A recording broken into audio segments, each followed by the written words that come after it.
ఒక రకంగా సంక్షేమ పథకాలను ప్రవేశపెట్టి సచివాలయాల ద్వారా ఆంధ్ర రాష్ట్రంలో ఉన్నటువంటి బడుగు బలహీన వర్గాల ప్రజలకి ఏ విధంగా ఒక కులాలకి మతాలకి అతీతంగా గత దాదాపు సుమారు 5 సంవత్సరాల కాలంగా జగన్మోహన్ రెడ్డి గారు ఎంత ట్రాన్స్పరెంట్గా రాష్ట్రాన్ని పరిపాలిస్తున్నారు అంటే ప్రతి ఒక్కళ్ళు కూడా నోటి మాటలతో కాదు చేతలతో చూపిస్తున్నారని చెప్తా అంటే ఏం చూపిస్తున్నారమ్మా మీ జగన్?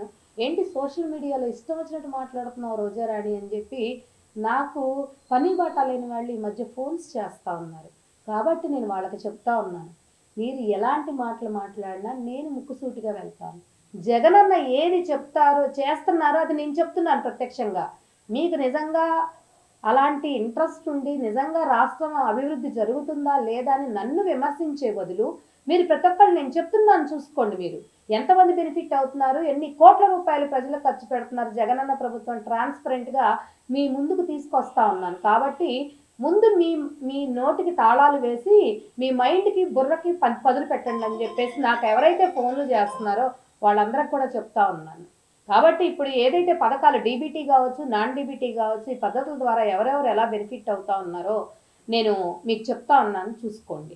అలాంటి వాళ్ళకి చెప్తున్నాను ముఖ్యంగా. మరి వివిధ పథకాల ద్వారా డీబీటీ కింద ఎంతమంది లబ్ధి పొందారు, ఎంతవరకు లబ్ధి పొందారో కూడా నేను మీకు చెప్తాను. జూన్ 2019 నుండి డిసెంబర్ 2023 వరకు నేను ఏం చెప్తున్నాను అవన్నీ మీరు చెక్ చేసుకోండి. ముఖ్యంగా మీరు నన్ను ఎవరైతే పిన్ పాయింట్ చేసి మాట్లాడుతూ ఉన్నారో వాళ్ళకు చెప్తా ఉన్నాను, సరిచూసుకోండి. ముఖ్యంగా జగనన్న అమ్మఒడి లబ్ధిదారులు ఎంతమంది ఉన్నారమ్మా? 44,48,865 మంది లబ్ధిదారులు, దాదాపు 26.67 కోట్ల రూపాయలు జగనన్న అమ్మఒడి పథకం ద్వారా బెనిఫిట్ పొందారు. అదేవిధంగా వసతి దీవెని తీసుకుంటే మనము దాదాపు 25,17,245 మంది లబ్ధిదారులు, దాదాపు 4,225 కోట్ల రూపాయలు లబ్ధి పొందారు. చూసుకోండి వసతి దీవెని ద్వారా. అలాగే జగనన్న విద్యా దీవెని ద్వారా లబ్ధిదారులు 26,98,728 మంది ఉంటే దాదాపు 11,901 కోట్ల రూపాయలు విద్యా దీవెన పథకానికి జగనన్న ఖర్చు పెట్టారు. అలాగే విదేశీ విద్యా దీవెని తీసుకుంటే 2,605 మంది లబ్ధిదారులు 219.53 వేల కోట్ల రూపాయలు జగనన్న విద్యా దీవెనకు ఖర్చు పెట్టడం అయింది. అలాగే వైఎస్ఆర్ రైతు భరోసా లబ్ధిదారులు 53,52,905 మంది లబ్ధిదారులు, దాదాపు 33,299 కోట్ల రూపాయలతో 73,87,602 మంది లబ్ధిదారులు 1,834 కోట్ల రూపాయలని రైతు భరోసా ద్వారా లబ్ధి పొందడం జరిగింది. అది అందరూ కూడా ఎస్సీ, ఎస్టీ, బీసీ, మైనారిటీలు అందరికి కలిపి.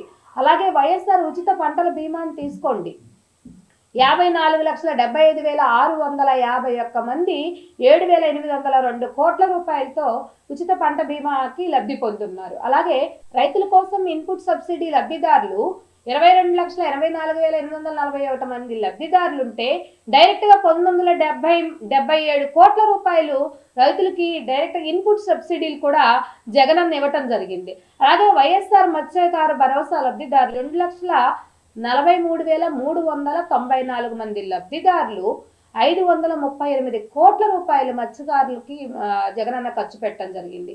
అదేవిధంగా వైఎస్ఆర్ పింఛను కానుక తీసుకుంటే ఏకంగా 65,34,742 మంది లబ్ధిదారులు ఏకంగా 85 కోట్ల రూపాయలు లబ్ధి పొందారు. ఆ విషయం మీ అందరికీ తెలుసా? అదేవిధంగా వైఎస్ఆర్ చేయూత తీసుకోండి, 26,39,703 మంది లబ్ధిదారులు ఏకంగా 15 కోట్ల రూపాయలు దగ్గరగా ఖర్చు పెట్టడం జరిగింది. అదేవిధంగా వైఎస్ఆర్ ఆసరా లబ్ధిదారులను తీసుకుంటే 79,000 మంది సుమారు ఉన్నారు. అదేవిధంగా 20 కోట్ల రూపాయలు దగ్గర ఖర్చు పెట్టడం జరిగింది.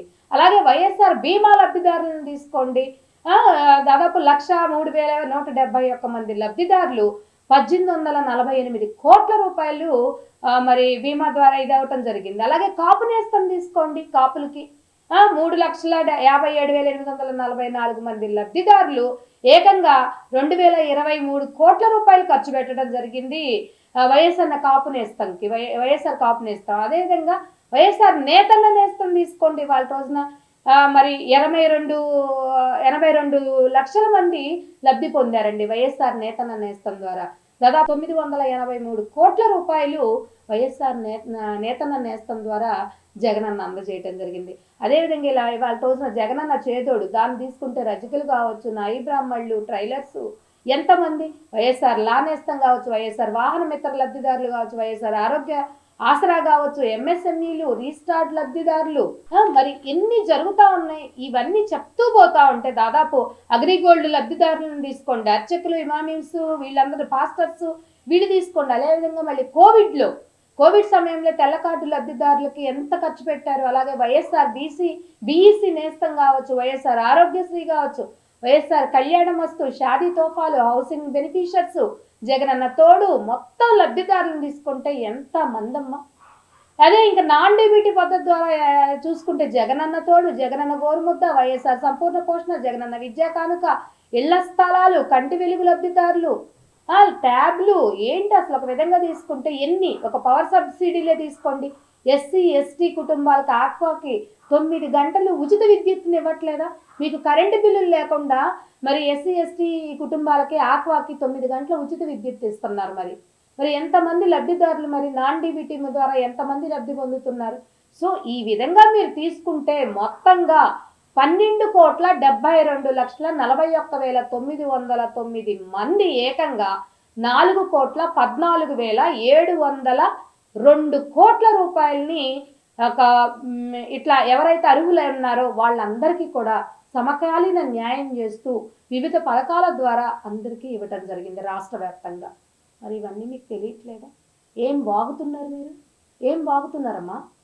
ఎలక్షన్స్ ముంచుకొస్తున్నాయి, దాని మీద కాన్సన్ట్రేట్ చేసి ఏ విధంగా జరుగుతుంది అసలు పాలన ఏంటి అని చెప్పేసి ఇక మీరు నోరు మూసేసుకొని ఇంకా బుద్ధికి పదులు పెట్టాల్సిన సమయం ఎంతైనా ఉంది. కాబట్టి జగన్మోహన్ రెడ్డి గారికి వచ్చిన నష్టమేమీ లేదు. ఇవాళ రోజున మనందరం నడుము కట్టుకొని ఆయన్ని గనక గెలిపించుకోకపోతే మళ్ళీ అందరం కూడా ఏడుస్తూ కూర్చోవాల్సిందే. మళ్ళీ మన ఆంధ్ర రాష్ట్రము అట్టడుకు వెళ్ళిపోయినటువంటి పరిస్థితి మనందరం కూడా చూడాల్సి వస్తుంది. కాబట్టి రాష్ట్రంలో ఉన్నటువంటి ఓటర్స్, ముఖ్యంగా మహిళా ఓటర్స్ అందరికీ కూడా నేను ఒకటే కోరుకుంటా ఉన్నాను, మనం ముందుకు వెళ్ళాలి అన్న మన మహిళలకి చక్కగా ఉన్నటువంటి చట్టసభల్లో కావచ్చు, ఎక్కడైనా కావచ్చు, మనకున్నటువంటి అధికారాలను కానీ ఏదైనా దక్కించుకోవాలన్నా కానీ డెఫినెట్గా మనం జగనన్నని గెలిపించుకోవాల్సిన అవసరం ఉంది. రాబోయే ఎలక్షన్స్లో మీరందరూ కూడా బాధ్యత తీసుకొని జగనన్నని మళ్ళీ గెలిపించుకునే క్రమంలో చెయ్యి కలపడానికి ముందుకు వస్తారు అని చెప్పేసి ఆశిస్తూ మీ అమ్మాయి పండుగ.